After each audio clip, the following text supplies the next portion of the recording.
அஸ்ஸலாமு அலைக்கும். Welcome to my channel. நம்ம சேனலில் இப்போ என்ன பார்க்க போகிறோம்னா, இது அரிசி மாவு ரொட்டியை மிக்ஸ் பண்ணி பிணைஞ்சு சாப்பிடக்கூடியது. ஸ்நாக்ஸ் மாதிரியும் சாப்பிட்லாம், டிஃபனாகவும் சாப்பிட்லாம். இது ரொம்ப சுவையாக இருக்கும், ஜம்முன்னு இருக்கும், ரொம்ப ஃபில்லிங்காகவும் இருக்கும். அதனால் மறந்துடாம இதே மாதிரி செய்து சாப்பிட்டு பாருங்கள். உங்களுக்கும் பிடிக்கும்னு நினைக்கிறேன். பிடிச்சதும் எங்கள் சேனலில் சப்ஸ்கிரைப் பண்ணுங்கள், மறந்துடாமல் லைக் பண்ணுங்கள், கமெண்ட் பண்ணுங்கள். எப்படி இருந்துச்சுன்னு கமெண்ட் பண்ணுங்கள் மறந்துடாமல். இது ரொம்ப நல்லாயிருக்கும். இது அரிசி மாவில் செய்யக்கூடியது ரொம்ப நல்லாயிருக்கும், சுவையாக இருக்கும், சூப்பராக இருக்கும். இதே மாதிரி நீங்களும் செய்து பாருங்கள். செய்து சாப்பிட்டு பார்த்துட்டு எப்படி இருந்துச்சுன்னு கமெண்ட் பண்ணுங்கள். நீங்கள் மறந்துடாமல் செய்து சாப்பிட்டு பார்த்துட்டு சொல்லுங்கள். ரொம்ப நல்லாயிருக்கும், சுவையாக இருக்கும், சூப்பராக இருக்கும். இதே மாதிரி செய்து பாருங்கள். குழந்தைகளுக்கும் கொடுங்க, அவங்களும் விரும்பி சாப்பிடுவாங்க. மறந்துடாமல் எங்கள் சேனலை சப்ஸ்கிரைப் பண்ணுங்கள், லைக் பண்ணுங்கள், கமெண்ட் பண்ணுங்கள். நிறையா பேர் சப்ஸ்கிரைப் பண்ணாமல் பார்க்குறீங்க. நீங்கள் சப்ஸ்கிரைப் பண்ணால் தான் எங்களுக்கு ஒரு மோட்டிவேஷனாக இருக்கும். மறந்துடாமல் சப்ஸ்கிரைப் பண்ணுங்கள், லைக் பண்ணுங்கள். வாங்க வீடியோக்குள்ளே போகலாம். பாருங்கள், இந்த ரெசிபிக்கு இந்த ரொட்டி சொல்கிறதுக்காக நான் 1 டம்ளர் மாவு எடுத்திருக்கேன். இப்போ தண்ணி காயட்டும். தண்ணி சுடு தண்ணி வைக்கிறதுக்காக காய வச்சுருக்கேன். இதுக்கு தேவையான அளவு உப்பு சேர்த்துக்குவோம். இப்போ உப்பு எல்லாம் கலக்கிற மாதிரி பிணைஞ்சு விட்டுக்கலாம்.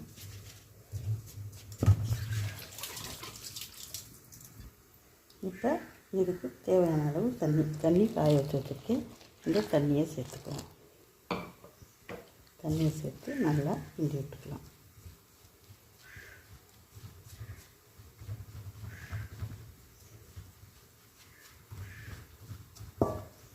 இது வெறும் அரிசி மாவு, வேறு ஒன்றும் இல்லை, அது அரிசி மாவு தான்.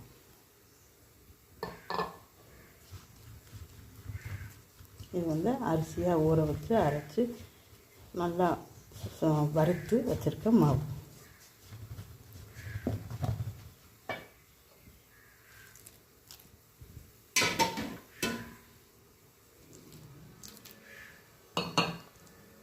இதே மாதிரியே எல்லாத்தையும் கிண்டிட்டு பார்க்கலாம்.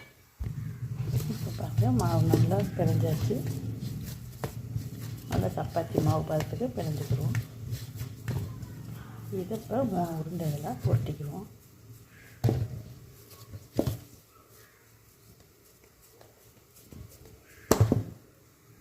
இப்போ 3 உருண்டையாக உருட்டியாச்சு. வாங்க இதை எப்படி ரொட்டி சுடுறதுன்னு பார்க்கலாம். இப்போ பாருங்கள், சட்டியில் தோசை சட்டி வச்சு எண்ணெய் சேர்த்துருக்கு. இப்போ இதில் இந்த ரொட்டியெல்லாம் தட்டிக்கலாம். இப்போ எண்ணெய் காயட்டும். இப்போ எண்ணெய் காஞ்சிருச்சு. இதை நீங்கள் பிளாஸ்டிக் பை போட்டு, சப்பாத்தி கட்டையில் பிளாஸ்டிக் பை போட்டு அதை சப்பாத்தி மாதிரி தேய்ச்சி அதை கூட எடுத்து ஒரே சேமாக இருக்கும், அப்படி கூட விடலாம். இது ரொம்ப ஈஸியாக இருக்கும் தோசைட்டில் வச்சு தட்டுறது. அதனால தான் தோசைட்டில் வச்சு தட்டிகிட்டு இருக்கேன். உங்களுக்கு எது ஈஸியாக இருக்குமோ அதே மாதிரி செய்யுங்க. சப்பாத்தி கட்டையில் வச்சு தட்டி பிளாஸ்டிக் பேப்பரை வச்சு தட்டி போடுறதுக்கும் ஈஸியாக இருக்கும். இப்படி தட்டுறதும் ஈஸியாக இருக்கும். 2 கையும் வச்சும் தட்டலாம், அதுவும் ரொம்ப ஈஸியாக இருக்கும். எது உங்களுக்கு ஈஸியோ அதே மாதிரி தட்டுங்க. இதே மாதிரி எல்லா ரொட்டிகளையும் சுட்டு எடுத்துக்கிடுவோம். இப்போ நல்லா விரித்து விட்டுக்கிற மாதிரி தட்டணும். நல்லா விரித்து வர்ற மாதிரி தொட்டி ஒட்டுச்சுன்னா, கையில் ஒட்டுச்சுன்னா கொஞ்சமாக தண்ணி சேர்த்துக்கிடலாம். தண்ணியை தொட்டுட்டு அதை தட்டலாம். அப்படியும் தட்டலாம். உங்களுக்கு எவ்வளோ ஈஸியாக இருக்குமோ அதே மாதிரி செய்யுங்க. ஆனால் இது இந்த ஸ்நாக்ஸ் ரொம்ப நல்லாயிருக்கும். டிஃபனாகவும் சாப்பிட்லாம், ஸ்நாக்ஸாகவும் சாப்பிட்லாம். ரொம்ப சுவையாக இருக்கும், சூப்பராக இருக்கும். குழந்தைகள்லாம் விரும்பி சாப்பிடுவாங்க. இதே மாதிரி நீங்கள் செஞ்சு கொடுத்தீங்கன்னா ரொம்ப நல்லாயிருக்கும். தேங்காய் ஜீனி போட்டு சாப்பிட்ற அந்த ரொட்டி சாப்பிட்றதுக்கு பிரமாதமாக இருக்கும், ரொம்ப சுவையாக இருக்கும். வேலையுமே ரொம்ப சிம்பிள் தான், ரொம்ப ஈஸி தான். இது அரிசி மாவு வச்சு ஒரு டிஃபனாகவும் சாப்பிட்டுக்கலாம், ஸ்நாக்ஸாகவும் சாப்பிட்டுக்கலாம். இப்போ பாருங்கள், நான் தட்டிட்டேன். உங்களுக்கு இதே மாதிரி தட்ட முடிஞ்சால் தட்டுங்க. தண்ணியை தொட்டுக்கிட்டு கூட தட்டலாம். கையில் தண்ணியை தொட்டுக்கிட்டோம்னா ஒட்டாது மாவு. இருந்தாலும் ஒட்டுச்சுன்னா தண்ணியை தொட்டுக்கிட்டு தட்டிக்கலாம், ஒன்றும் பிரச்சனை இல்லை. இப்போ இந்த ரொட்டி தட்டியாச்சு. இப்போ இது வேகட்டும். இப்போ பாருங்கள், ரொட்டி நல்லா வெந்துக்கிட்டு இருக்குது. இது நல்லா வேகணும். அடுத்த பக்கமாக அப்புறம் திரும்பி போட்டுக்கலாம். இப்போ பாருங்கள், நல்லா வெந்துருக்கு, முருகலாக வெந்துருக்கு. இப்போ நீ அடுத்த பக்கம் திரும்பி போட்டுக்கலாம். பாருங்கள், நல்லா வெந்துருக்கு. இப்போ நல்லா வேகட்டும். இப்போ பாருங்கள், ரொட்டி நல்லா வெந்துக்கிட்டு மறுபடியும் ஒரு தடவை திரும்பி போட்டுக்கலாம். மறுபடியும் ஒரு தடவை திரும்பி போட்டாச்சு. இப்போ நல்லா வெந்துருச்சு. இதே மாதிரியே எல்லா ரொட்டியும் சுட்டுக்கிடலாம்.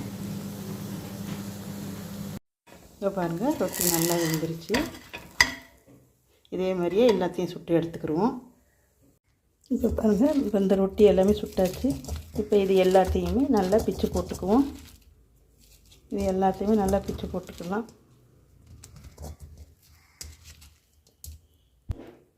இது எல்லாத்தையுமே நல்லா பிச்சு போட்டுக்கலாம்.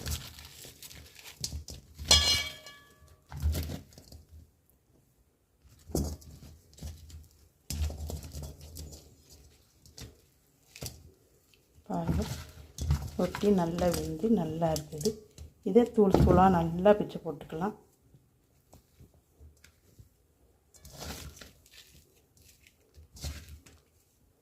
ரொம்ப சூப்பராக இருக்கும். இது சாப்பிட்றதுக்கு ரொம்ப எம்மையாக இருக்கும். இதை காலையில் டிஃபனாகவும் சாப்பிட்லாம், அதே நேரத்தில் ஈவினிங் ஸ்நாக்ஸாகவும் சாப்பிட்லாம். ரொம்ப நல்லாயிருக்கும், சுவையாக இருக்கும். இப்போ எல்லாத்தையுமே ரொட்டி எல்லாமே பிச்சு போட்டாச்சு. இப்போ இதில் வந்து நம்ம நெய் சேர்த்துக்கலாம்.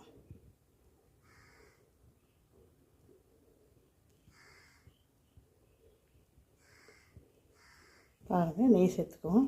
ஒரு 3 ஸ்பூன் சேர்த்துக்கிட்டால் போதும் நெய், அதுக்கு மேலே ரொம்ப தேவையில்லை. அப்புறம் இதில்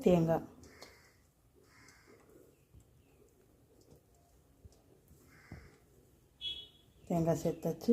இப்போ இதில் ஜீனி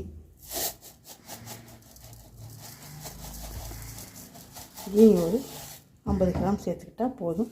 இப்போ இது எல்லாத்தையுமே சேர்த்து நல்லா பிரட்டிக்குவோம். நல்லா பிணைஞ்சிக்கிடுவோம். ஆனால் இந்த இது ரொம்ப டேஸ்ட்டாக இருக்கும். இந்த ரொட்டி சாப்பிட்றதுக்கு ரொம்ப நல்லாயிருக்கும். இதை காலையில் டிஃபனாகவும் எல்லாருக்கும், குழந்தைகளுக்கும் கொடுக்கலாம், பெரியவங்களும் சாப்பிட்லாம். நல்லாயிருக்கும், உடம்புக்குமே நல்லது அரிசி மாவு அப்படிங்கல. ஆனால் அதே நேரத்தில் ஈவினிங் ஸ்நாக்ஸாகவும் சாப்பிட்டு டீ சாப்பிட்றதுக்கு ரொம்ப நல்லாயிருக்கும். சாப்பிட்றதுக்கு ரொம்ப எம்மையாக இருக்கும், ரொம்ப நல்லாயிருக்கும் சாப்பிட. இப்போ இது எல்லாமே பிணைஞ்சாச்சு. இதை ஒரு பவுலில் மாற்றிக்கலாம் வாங்க.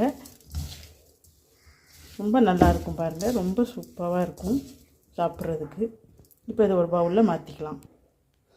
இப்போ பாருங்கள், ரொம்ப சூப்பராக ரொட்டி நல்லா மிக்ஸிங் ரெடி ஆகிடுச்சு. பாருங்கள், இந்த ரொட்டி ரொம்ப நல்லாயிருக்கும், சாப்பிட்றதுக்கு ரொம்ப எம்மையாக இருக்கும், ரொம்ப சுவையாக இருக்கும். இப்போ குழந்தைகள்லாம் விரும்பி சாப்பிடுவா. இதே மாதிரி நீங்கள் செய்து கொடுங்க, குழந்தைகள் விரும்பி சாப்பிடுவா. ஸ்நாக்ஸாகவும் சாப்பிட்லாம், இதை வந்து டிஃபனாகவும் சாப்பிட்லாம். ரொம்ப நல்லாயிருக்கும், எம்மையாக இருக்கும், சூப்பராக இருக்கும், சுவையாக இருக்கும். இதே மாதிரி நீங்களும் செய்து பாருங்கள். செய்து பார்த்தா உங்களுக்கு ரொம்ப பிடிக்கும். செய்து பார்த்துட்டு எப்படி இருந்துச்சுன்னு கமெண்ட் பாக்ஸில் கமெண்ட் பண்ணுங்கள். மறந்துடாமல் சப்ஸ்கிரைப் பண்ணுங்கள், லைக் பண்ணுங்கள். நீங்கள் பண்ணுற ஒவ்வொரு பெரிய லைக்லேயும் தான் எங்கள் வீடியோ ஷேர் ஆகும். மறந்துடாமல் லைக் பண்ணுங்கள், சப்ஸ்கிரைப் பண்ணுங்கள், பெல் ஐக்கானே அமுக்குங்க, ஆளுங்கிற பட்டனை கிளிக் பண்ணுங்கள். அப்போ தான் நாங்கள் போடுற வீடியோ உங்களுக்கு நோட்டிஃபிகேஷனாக வரும். மறந்துடாமல் சப்ஸ்கிரைப் பண்ணுங்கள், ப்ளீஸ் சப்ஸ்கிரைப் பண்ணுங்கள். அடுத்த வீடியோவில் பார்க்கலாம். பாய்.